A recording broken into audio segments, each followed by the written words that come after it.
Cool. Welcome everyone. It's Monday I don't have my calendar. 14th. I think that's not where my calendar is. Yes, the 14th of October 2015. We are TVP UK Study Session FAQ 58, 59, and 60. Got a nice selection of people here today, and thank you all for coming. Curie, Luke, Michael, Nick, and myself. Nick is only on the chat for the people on the video, so I'll try and read out his comments as we go along. Cool, so getting into it, so the first question that we tried to answer today was question 58 from the FAQ. How does this, meaning a resource-based economy, differ from communism? So now we just we say, if anyone wants to read out their answers first, we don't have a particular order. Although I'll just go first for the first one. So I said communism deals with money, politics, nations, and it has armies. A resource-based economy makes these forms of resource management obsolete through a technological abundance. And I said communism is still capitalism because it uses money. We won't use money in a resource-based economy, but yeah, all the things Aidan said too. I said, different from the Venus Project, communism didn't recognize or address the monetary system as a fundamental part of the problems we face today. As far as my knowledge goes about communism, I don't know much about it, just briefly. Yeah, I don't think I wrote anything for that. I wasn't entirely sure, but from what I know, and I've watched from the documentary, yeah, I knew as in a resource-based economy there would be no money. That would be one difference. And I guess as far as what I've heard of communism, not its ideals, but the way it's actually been implemented, it wasn't maybe true to what the ideals were. So I'd have to sort of do some more research myself to actually find out exactly what was meant by communism. So I wasn't entirely sure. But it's good to hear from your answers. That clarifies it a bit more. Yeah. Me and Mick last week's 3 questions were all about communism. Okay. And we had a guy, David, in his kind of background is from Occupy movement, so he know a lot more about it than me. And kind of he says, people who believe in communism say it hasn't been implemented. Okay. They call it what was implemented then, just like not communism. Yeah. They tried to, but generally that kind of was the main point. Money was a big difference, even though possibly Marx, the original guy, maybe wanted to change it to labor tokens rather than an arbitrary money system. It's still okay. Basically. So that is one real big difference to start with. Nick said communism, when it was applied, it was still corrupted by money. Good. We're all on the same page. Was there any questions about our answers or anything else we wanted to just clear up before we read the real answer? And one thing I just remembered, I think Jacques said that communism didn't present any blueprints for a working society to solve problems that they were talking about. And the Venus Project kind of presents a lot of blueprints and solutions to the problems instead of just talking about it.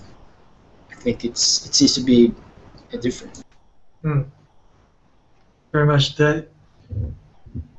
When communism was originally getting brought about, there wasn't this level of technology that there is today, so they couldn't envision a world without labor because they didn't understand that. So the system couldn't have been built around that to achieve that. So that's kind of a big thing.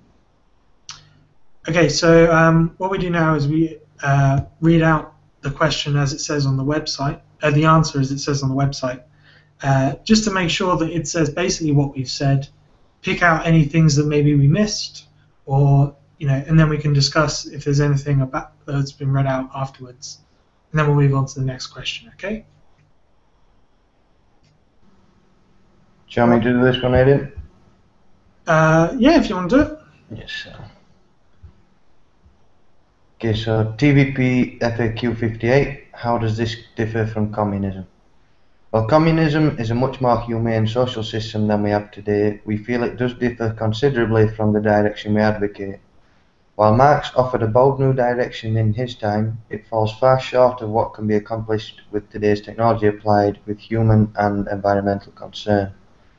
The Venus Project offers science and technology in the service of humankind on a global scale and eventually helps to eliminate all the artificial boundaries that separate people.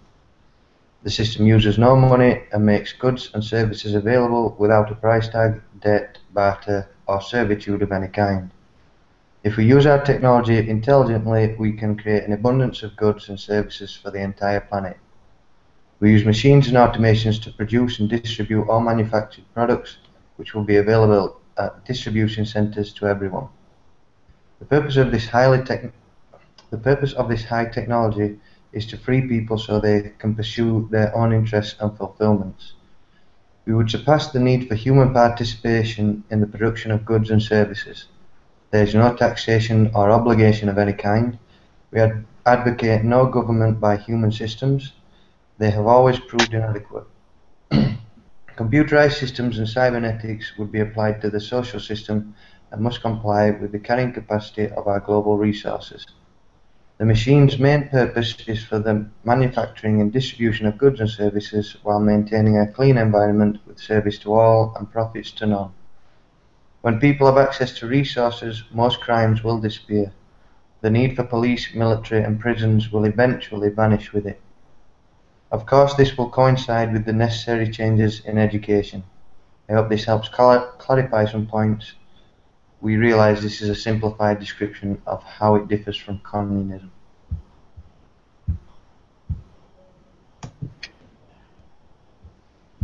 Oh yeah, Luke, have you got the FAQ website up? Just so you can Oh no, I haven't actually. the link's in the chat. Oh, cheers. Can I have a quick question out of interest? Mhm. Or is it time for questions later? Or No, great. As we go along. just obviously, because it's such a radically kind of, it'll be like in that scenario, obviously, the kind of sort of human psyche would be kind of a complete radically different kind of environment, even on a kind of psychological level. I was just wondering out of interest, have there actually been any kind of psychological sort of research studies done to kind of assess what sort of the response to some people would be in that case? I mean, on a personal level, it sounds like it would be fantastic, but I mean, there's always that thought of maybe just sort of playing devil's advocate, really. Like, has there actually been any research to maybe show that in that kind of world there'd be some kind of adverse psychological effects as well? Or I don't know, just kind of question. I don't know if there's any. It's pretty hard to research on an environment that doesn't exist. Yeah, sure. No, definitely. What I would point to is possibly so there's been some experiments with universal basic income in Canada, and there's some going on in Hong Kong and stuff, where people are secured to a certain point in a monetary system. So that basically the next day everyone stops going to work and has a party. Okay. Yeah. But then you get 3 months down the line, you see people actually have the inbuilt motivation to take that and to go and do work and do stuff that really interests them. Yeah.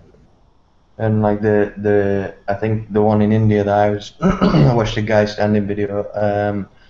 He did one in India, and they were saying like there was better education, people were less tired and more apt to work because they were eating properly instead of just a bag of rice. They were eating in proper food, so and less stress from being in debt because they used their universal income if somebody needed medical care rather than getting a loan. Yeah. No, I mean, personally, I definitely agree that, yeah, in that case, people would still endeavour to do things, like, but from my experience, I've brought it up with like just a few people, and it seems to be the major thing that people say in kind of response to that is the sort of fundamental human characteristic is this: if there's not that incentive to survive, and they wouldn't do anything. Like they'd just kind of sit around and be like a vegetable. But I don't think that's true. But it's just one of those things that a lot of people believe that. Yeah. So it'd be good if there was maybe some kind of scientific evidence to kind of quell that. Yeah. Okay. Damping strive. Yeah. Definitely. Yeah. Looking up some research into motivation and drive. Mick, if you could get that animation one on Drive, it's just brilliant. Okay. So there's some really interesting things about drive and motivation. But generally, what I think you're kind of facing there is people's values, assuming that they will be unmotivated in that environment. And so this is a big thing the Venus Project kind of has. And if you look through the FAQs, there's definitely another FAQ on there, which is if you built the system today, you couldn't put people from today into it and expect them to respect that system. Yeah.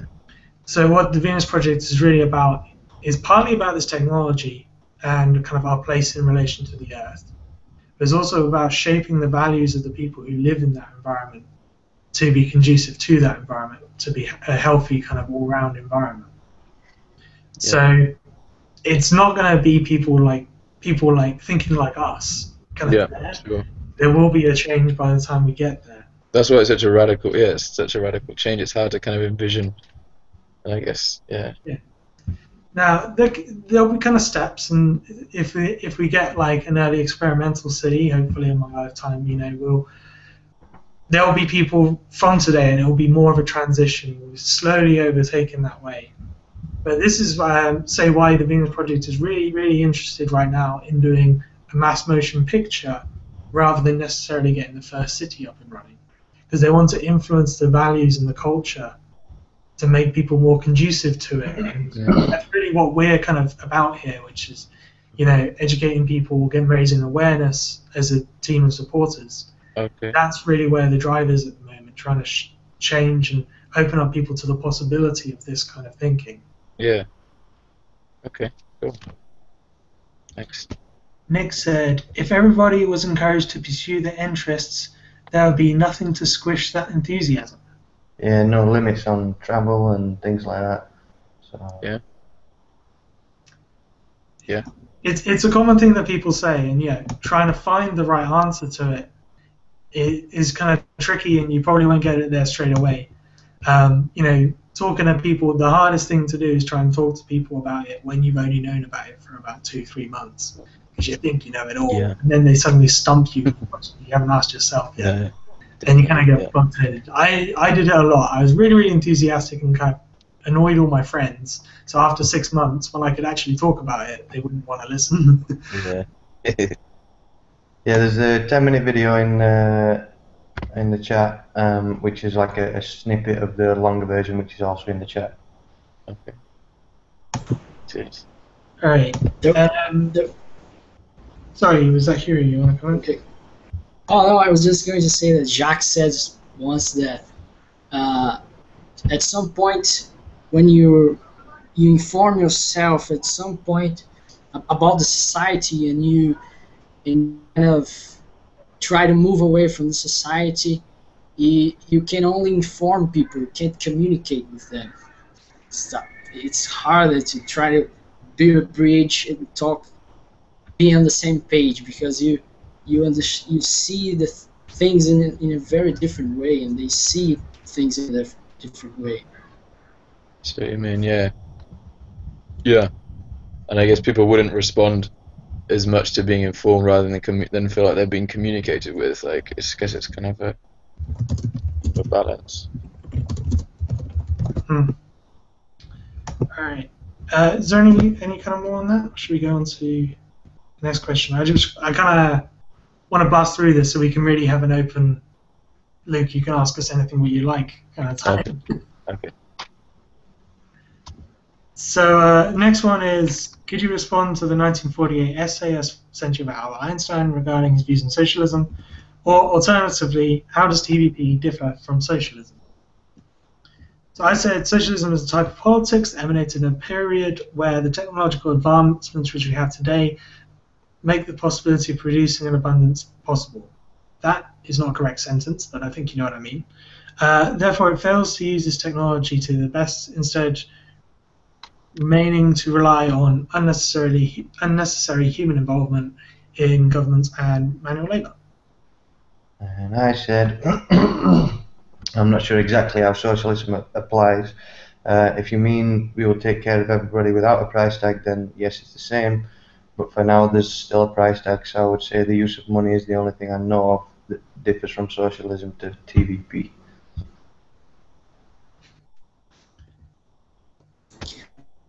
Here is very honest. Yeah, I didn't know either. That's absolutely fine. It's a very, very specific question. Some of these are written by people whose first or third language is not English. Yeah. So sometimes it's a little tricky for us. But we're an online platform. There's going to be people might send you a message that just doesn't really make any sense. So I'll try and give them something. So I was just going to ask one thing. Yep. I think I've heard that socialism has a social structure that is kind of elitist as well. Is that true? No. it Creates communism. It's very hard to say what you mean about socialism. Like, I'm not entirely sure on a definition. In England, it kind of means taken from the rich and given to the poor. So in a way, yeah. Yeah. It needs rich and poor to make it work out, and it assumes there will be rich and poor. It's like it seems to me that like all these kind of terms that they talk about a system that's completely separate from what the Venus Project is even about. So there's kind of like redundant. Like socialism implies that there is this kind of system that you have to kind of work for resources, and that there's certain people who have more of it and less of it, and it's about redistributing that, like you said. But it seems like these concepts, although some of them are more for people and less for like materialism, it seems like they're still a completely different very much system. There's like a political spectrum, isn't there, from like communism to, I don't know, dictatorship or something. Yeah. And people try and think, where does TVP fit in there? Yeah, exactly. Kind of outside it. To me, it uses elements from basically all political spectrums. It uses elements from fascism, all that stuff. Yeah. The very, very tiny, the good bits that make sense in a big system. And so, like, it's really completely separate from these. I don't know. There might be some other ones today that are more, the people talk about hybrid RBEs and stuff like that. That's kind of in a RBE spectrum. Really, everything that people like communism, all that stuff, is all in a monetary spectrum. Yeah. Yeah. Or possibly scarcity and then post-scarcity. But yeah. Okay. Oh god, this is a long answer. Okay, so I'm just going to read out the real one. Read along if you like. 59. Could you respond to the 1948 essay I sent you from Albert Einstein regarding his views on socialism? Socialism, as regarded by Einstein, was based on the times in which he lived. Socialism, updated, would no longer be concerned with employing millions of people. Its major concern would be the production of goods and services by the best means available at the present. This would call for automation and new, more efficient arrangements of the social complex, no longer based just on the opinions and ideals of social radicals. The new direction would be based on carrying capacity of Earth, which is to say the availability of resources and technical personnel. Even this approach would be transitional. We must consider the drawbacks of an established social arrangement and evolve towards an emergent social system based on the latest social innovations, which will eliminate scarcity and provide for the needs of all. Rather than decentralizing, I now believe it is possible through computer technology and advanced cybernetics to return to centralization with some advantage. That is to say, from a centralized point of view, we can now observe conditions worldwide and make corresponding adjustments to meet human needs. The old concept of centralization, using the governing bodies of social systems to benefit only those in positions of differential advantage, With civilization today, it would be possible to provide the governing body, whether machines or personnel, with information on a global scale. In future production technology, designs of machinery and industrial plants would no longer be based upon the sales of or monetary gain. Instead, production facilities would make the most efficient use of resources to provide human needs on a global scale. This changes all previous concepts of production facilities. And also, in this new emerging global society, newer technologies would be applied in all areas in the most efficient manner. The objectives of this new global social system would be the well-being and education of all people. The new technology would not monitor people. This would be considered socially offensive and non-productive. The purpose and use of advanced technology is to free people from boring and dangerous tasks. It will enable them to pursue their own interest in arts and sciences, which would be directed towards social improvement. A society based upon limitless and continual innovation with no final frontiers. Whew. Try reading that when you're drunk. Yeah. Oh, Right, so this was an interesting answer. I just had a quick question about is there, I guess there is, with regards to cities, what's the, because I guess if there wasn't like a monetary system at all with no kind of financial centers or anything like, there wouldn't be the need for like people to kind of all congregate and sort of cluster one kind of central business district or anything like that. Would that kind of whole, like, what would be the case there? Because I guess sort of cities are harder to maintain as far as people needing like food and resources and stuff, because they sort of need resources from outside if everyone's going to live so sort of clustered in one place. But do you know what's the kind of Well, let's take the city design you've probably seen, the big circular city. Yeah. With the various rings and the district in the middle. Sure. In that design, there is one of the rings, I think it's about the third ring out, is basically a kind of business district, or it's an area where people go to work. There'll be labs and various like workshops and things where people can go and do stuff. Okay. And like the cities are actually designed to be more efficient with space than our current cities are. So you try sorry, no, I actually haven't seen any diagrams of a Venus Project city. I was just sort of, yeah. Okay, well, the idea is to try and be as non-harmful to the environment as possible. Yeah. And to be generally to try and kind of cut down where we live into smaller areas. And you can actually cram quite a lot of people into a city.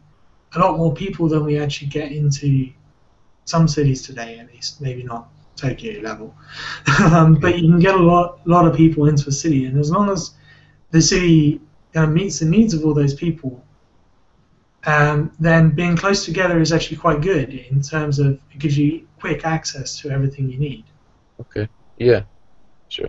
And there's also like individual housing as well for those that like to be out of the way. Yeah. Today there's generally a trend towards cities, and we kind of see that progressing if we want to, maintain a balance on this earth with potentially a lot more humans than there are today. The numbers going up and up, and the monetary system is really failing to deal with the amount of people that we could see. By 2025 they're talking about 12 billion, I think. Or is it 2050? I don't know exactly on the numbers. It's going up quite a lot, quite fast, and people are getting quite scared because it's going to put quite a lot of strain on our resources because we manage them so efficiently. So the idea is to get these new cities and be able to manage our resources a lot more efficiently. So where there's little pockets of humans, but then you allow the nature really to go back wild as much as possible. We don't really need huge farmlands anymore because the cities will have all their own food production. Oh, okay. Yeah, the cities are very, very interesting. If you're not kind of seen anything about them at all, I don't want to kind of say too much. I want to let you see a documentary. Or Yeah, sure. No, definitely. Yeah, I should probably watch these things before having all my. I'm sure it answers like all my questions, but no, there's so much out there. It's good to ask questions. We can kind of give you a nudge, like, yeah, go and have a look at this. yeah. My biggest question, I made my microphone work Cool. Is that Nick trying to speak? Because I just Yeah. heard something. yet. Yeah, that was. Yay, we Yes. can hear you. It just needs a little more volume, but we might be able I to can do turn it. them up from my end. Turn it up as well, I think. All right, you're max volume for what I can do.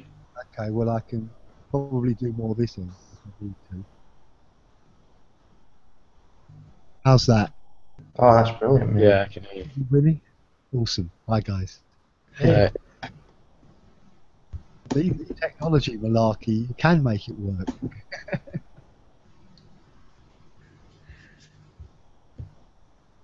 it's good when it's working for you.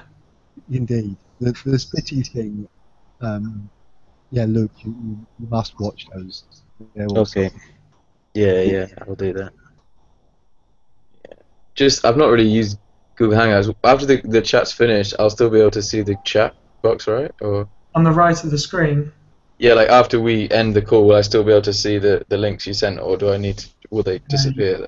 you should copy them now, basically. Yeah, yeah. Okay. Just open loads of tabs and then the Yeah. same them later. Hit open the tabs, bookmark them for later. Yeah.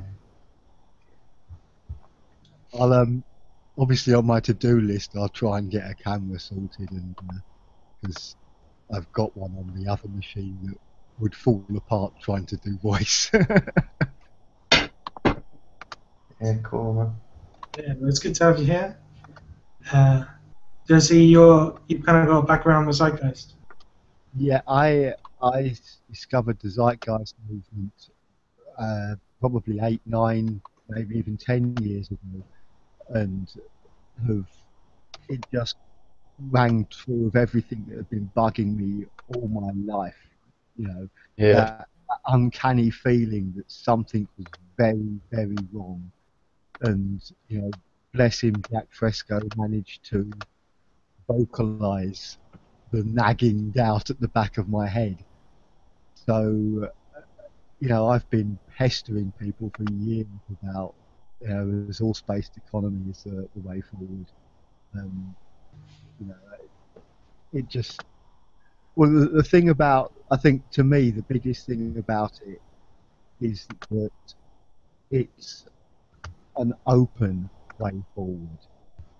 You know, and in a lot of these discussions, the thing that we fail to actually, you know, wholly accept and understand is that the food, the water, the shelter, the heating, the transport, all these things that are all monetary based now should be freely given. There is absolutely no way that if these things were freely given, people's headsets, their mindsets would change.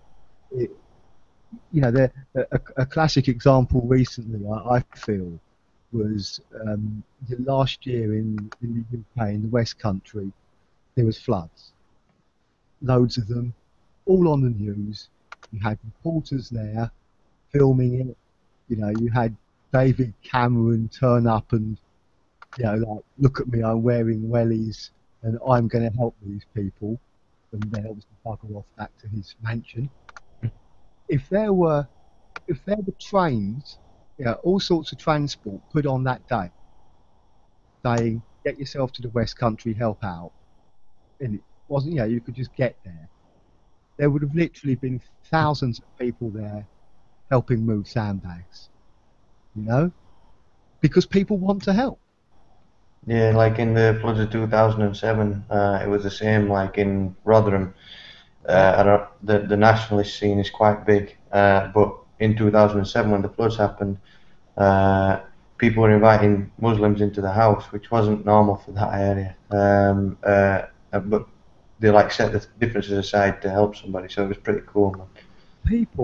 People themselves, individual people, you, me, our neighbours, the people that you don't like over the road and around the corner, we're all pretty much the same, and we do actually, care and want to help. We It's just, getting, we don't want to inconvenience ourselves, or we don't want to be robbed, or we can't waste our valuable time where we're spending our time chasing some money that's going to get us nowhere anyway. yeah, I found the same. Like I used to work full time and didn't have time for my neighbours. Then I went part time, got to know my neighbours, and like before then I kept myself to myself. But I'm glad I got to know my neighbours because they've helped me out quite a lot, and I've tried to help them as well. So. But anyway, shall we get to the next question? I was just so pleased that I got my mic working. Yeah. That's good. All right. Yes, the next question is an interesting one. How can the use of laws be eliminated? Anyone else want to go first this time? Yeah, Hugh, do you want to go first? Okay. Okay. I said to stop people from doing things without eliminating the conditions that first generated such things. You can pass a law that prohibit people from cutting trees, but as long as you can, as you have people making money cutting trees, there are going to be people cutting trees in the monetary system.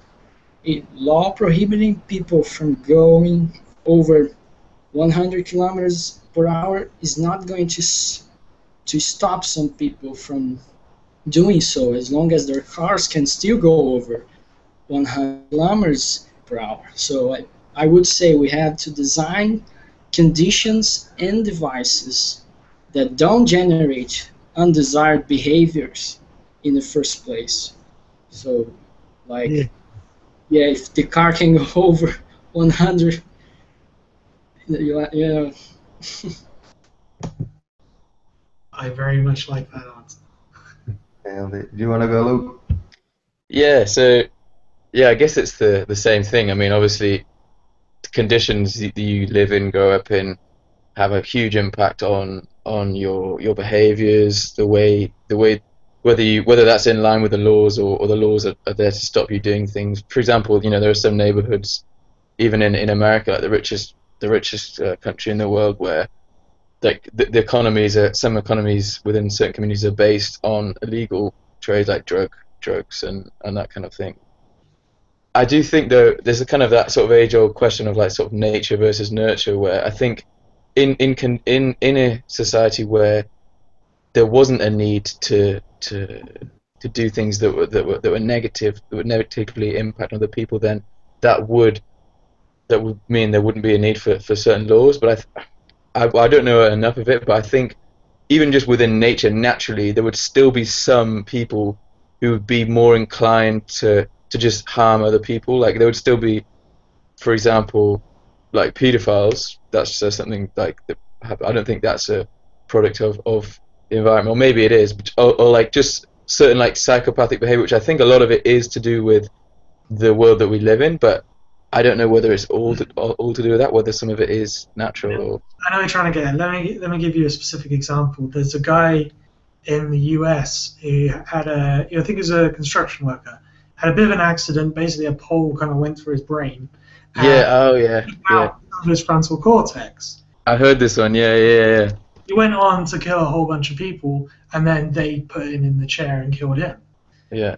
Like, the crazy people were the people who said that he was crazy, that said that he was a murderer and killed him. To me, because that was the value. Yeah. So that's a kind of very specific. That was biological. Mm-hmm. Mm-hmm. Yeah. So, yeah. I know what you're trying to get at.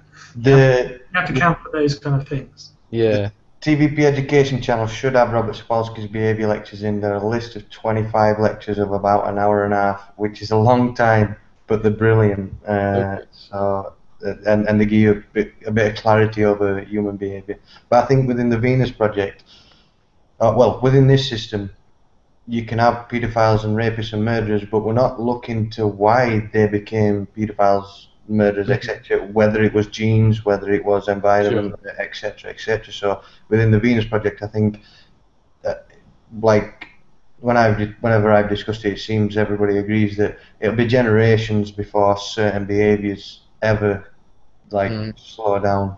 But the majority, hopefully. So, yeah. it's like we're improving society. We can't make it perfect. Yeah, sure. Whilst they probably wouldn't call them prisons, there would be a type of maybe mental institution within a resource-based economy for people who are very, very much divergent and need kind of specialized environments to be safe with themselves and other people. And instead of you locking someone up and throwing away a key, you really try and help that person as much as you can and learn from them as much as you can. And then take that to the general population, try and help the next person who might fall into that category. Yeah. Because in terms of nature-nurture thing, the thing that Robert Sapolsky, one of my favorite biologists, people always talks about, is there might be a genetic kind of, I've forgotten what the word is, but a genetic predisposition, but then more often than not, there's an environmental impact that means it goes right down south. There's not people out there who have that predisposition, but their environment means it turned out to be fine. The baby might have a predisposition to become a mass murderer, but the baby isn't a mass murderer. It's still the environment that encourages that predisposition and predisposition. Cool. Always like getting into nature versus nurture. I said it may take generations to reduce the majority of violent crime, so especially in transition, there may still be the use of armies or police, but these forces will be there to help people rather than to kill and imprison them for life. Also, the less scarcity involved in society, plus the less inequality in society, the less violence will occur naturally. We hope that in time people will be better educated, so that society will need no or less control. Eventually, you won't need a law for speeding, as the cars will be automated. You won't need a law for privacy, as the only things that will be monitored are for the benefit of the people, and the information will be transparent. But I could be wrong. I like that. All three of you have basically said what I was going to say, so I'm going to not read what I've said and try and say something slightly different, which is the idea of the law system today is very much based on blame, on personal blame for you did X, and therefore you're guilty of something. So in a resource-based economy, we try to think mechanistically about human behavior. Sorry if that's a new word to people, but basically it means that behavior is driven by events, that nothing in the world is spontaneous, that everything kind of is a reactionary chain that's going on. We see this very much in low-level kind of biology, say, where a flower turns towards the sun, but actually the sun makes the flower turn in a mechanistic fashion. It changes the course of things. So generally the idea towards personal blame and guilt in a resource-based economy would be kind of out the window. So the law system, if there was such a kind of, what I've tried to maybe reterm as social contracts or something, where you're expected to do or to be something like this or to be like this in a certain behavior, if you break that, it wouldn't necessarily be a blame situation. It would be trying to understand why that contract at that time was broken. Another thing is that laws today are very much put into place through emotion and through reaction to events that have occurred. Someone kills someone and then they make a law for not killing people. You see it very much in kind of cyber terrorism and stuff these days. They're trying to make laws counteract stuff that's actually going on from a kind of emotional reactionary point of view. Not much of the time. Sometimes it may be health and safety law. The laws are actually determined by a scientific method. Or, you know, a human body shouldn't listen to music over this level because it hurts the ears, guaranteed on all people. So don't make speakers that go over that level. That kind of scientific backing up to laws of what should and what shouldn't happen would really be prominent in a resource-based economy, rather than what person X, Y, or Z thinks. Yeah. Okay. And I think we'd be moving towards rehabilitation for people rather than imprisonment. Like Ada said, it mentioned it earlier. Yeah, I think that, you know, again, we're really talking more about the transition than the arrival, you know, because as individuals, we're not really educated. You know, we're conditioned for a system, and you know, driven to fit a role and a hole in the system. You know, really, if there was a resource-based economy in it, we're all on a level platform. In theory, the only crimes that would exist would in fact be, you know, crimes of passion, you know, emotional crimes, and those, of course, you know, would lessen if we were actually educated, you know, properly and understood how to accept and understand and deal with our emotions, rather than, you know, like educated by watching crass TV and you know, seeing actors shouting at each other, and then us believing that that is actually an acceptable way to behave. There is, like, I think what Luke mentioned about paedophilia, I think that'll be a crime that will take some understanding to work out, like, what causes it. I mean, some people might say, oh yeah, it's the media with, like, Rihanna videos, etc. But then there's, like, I think Robert Polsky or maybe somebody else talked about, like, people that were raised, I think it was the Jewish, when they'd have, like, baths together with the cousins and the brothers in the Binig, and these guys, like, were never attracted to the cousins after like, as growing up. So maybe that's something. But I think in this society we don't look at it. So in the future, I'm hoping that, like, we'd look at it and try to find out why it's caused, and then after a couple of generations, might be able to start taking away the environmental effects and seeing what else is left. I think it's very true. I mean, it's an area that would require study, and the problems that we have today is to, you know, even if there was a study into paedophilia at the moment, we wouldn't be given true facts. You know, that this is one of the really detrimental things about the way, you know, governments and societies, in fact, and people interact, which is directly, you know, money is directly responsible for this. But you don't get facts. You don't get facts from the government. You don't get facts from people. You get statistics that are adjusted to suit the point the person's trying to put across. And, you know, you can take statistics and twist them any way you'd like, but statistics and facts are not necessarily the same thing. Yeah, I think with regards to testing things in the future, Jack talks about testing things so many times by people of all different biases to find out the scientific things we'll know for that time. That we might find out to be wrong later on, but we just keep testing this shit. Everything's generally wrong later on. You just have to go with the best that you've got at the time, and understand that it is the best at the time, not the best forever.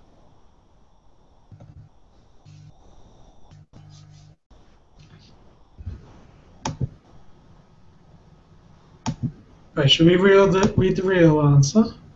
Yeah, does anybody else want to do it?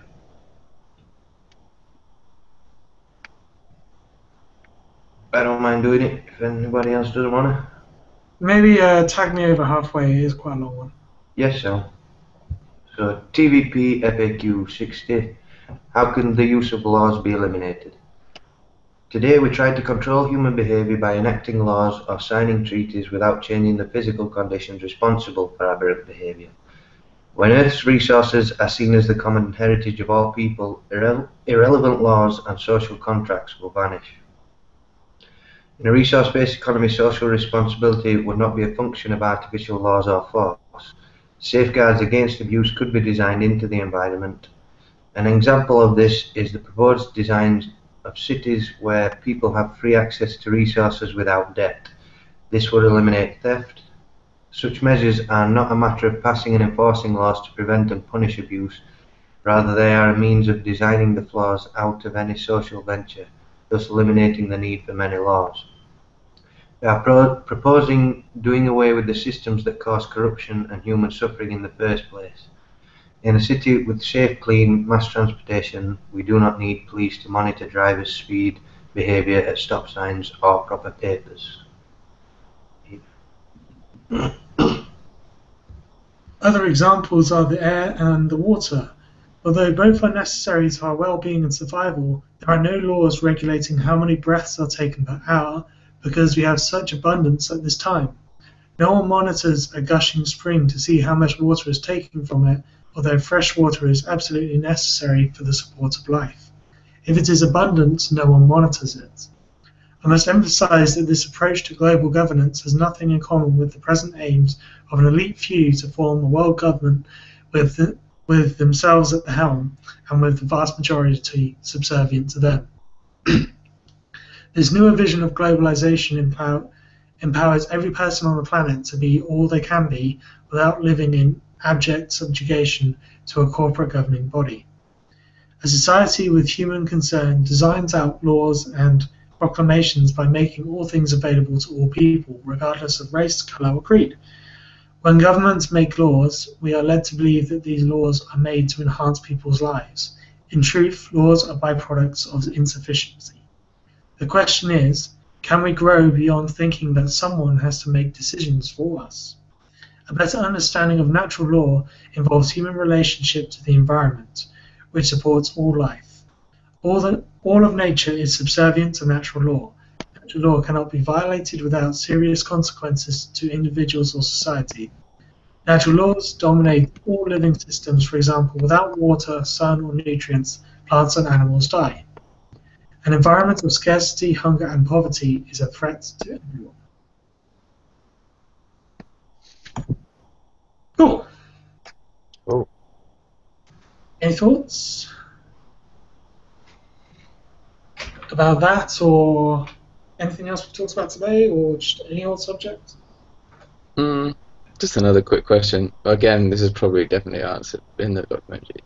You know, in the sort of transitional phase, I guess, towards this new economy, this new whole system, it seems like just from me thinking about it really briefly, it seems like it would be a danger if certain parts of the world adopted it while other parts didn't, because if certain parts of the world fully adopted it and didn't have, like you said, an army or the need to have any kind of military force, or like even, or because I guess in today's world it's all about nations sort of having the biggest sort of guns in their playground. Like, you've got to protect your own nation, protect your own commodities. And I guess if not every nation sort of followed this pattern at the same time, there could be certain nations with the old mindset that would be able to exploit other nations. So I guess even through adopting this project, there'd still have to be sort of a safety, or I guess a military, to protect the people. Yeah, there's I think you said a few times, during transition we still have to have police and military. I think when the first test city is built, sorry, this is just me speculating here as well.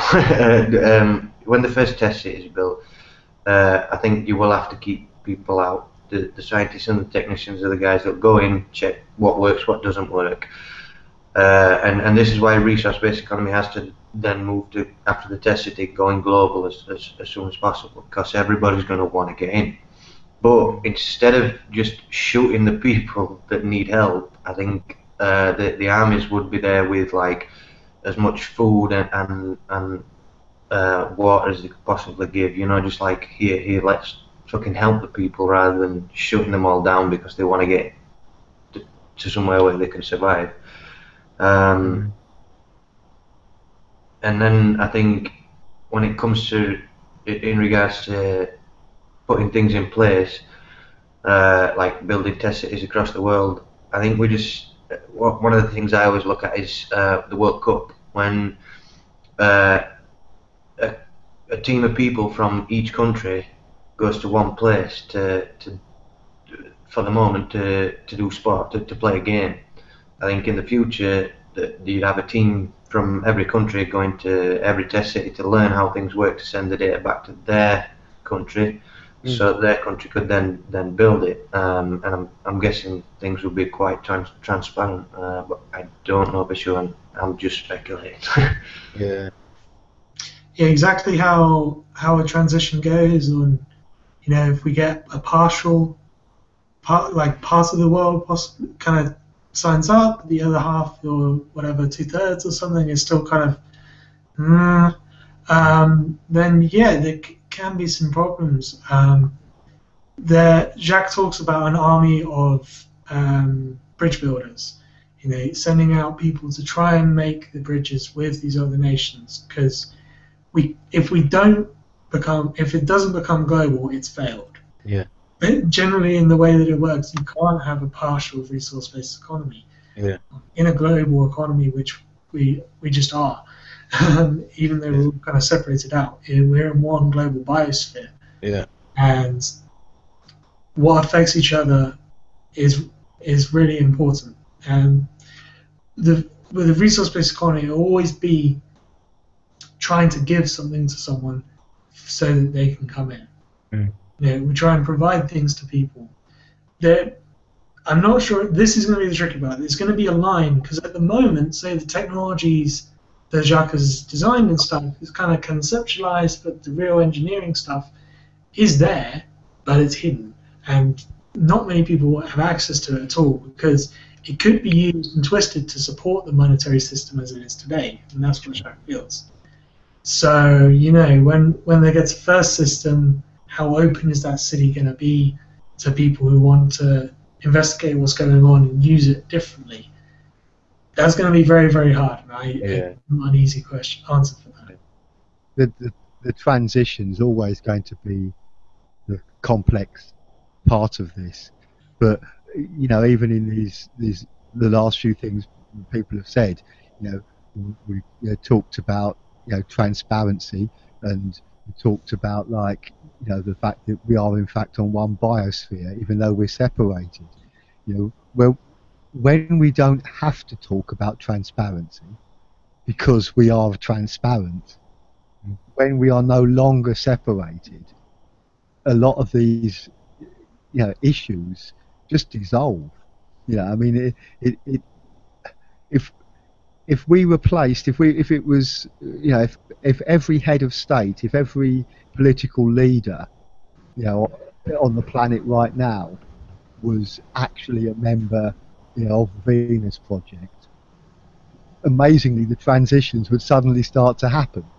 You know, because it's about communication. It's about, you know, politics. You hear buzzwords, you know, and you know, transparency being one of them. But whilst there's buzzwords and there is such a thing as buzzwords and people are like throwing them forward, it's all a smokescreen.